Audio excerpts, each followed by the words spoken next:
美國嗰邊最近係出咗個新嘅營養金字塔啦。咁其實主要嚟講有咩分別咧？除咗大家外觀見到由一個正嘅三角變咗倒三角咁樣，係咪操 fit 咗咧？咁樣咁當然啦，唔係淨係操 fit 咗咁簡單嘅。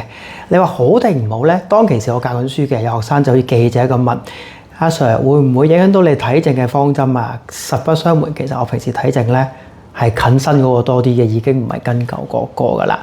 嗱，最主要分別係咩咧？個碳水化合物少咗好多，由之前嘅佔咗2/3度啦嚇，總熱量。呢家我計到最準啦，根據佢嗰個指引，其實得20幾個%。然後啦，肉類嗰邊咧就多咗好多嘅。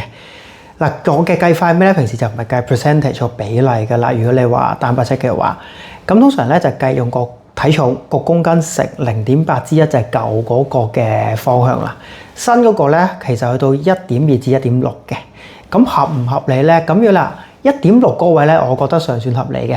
因為好多時去到我哋啲中年人士啊，即係35到40歲開始咧，已經有機會出現肌肉減少症。如果個腎臟冇問題嘅話，多翻少少蛋白質咧，可以幫助延緩呢個肌肉減少症嘅。咁但係去到1.2啊，但係你去1.6嗰度啦，即係我體重乘1.6倍去計一日食幾多克蛋白質嘅話咧，有機會真係多咗啲嘅。咁所以你話嗰個範疇，我可以當佢係一般去保留肌肉啦，直至到去到訓練肌肉都可以，但係自己攞翻個啱嘅位置啦。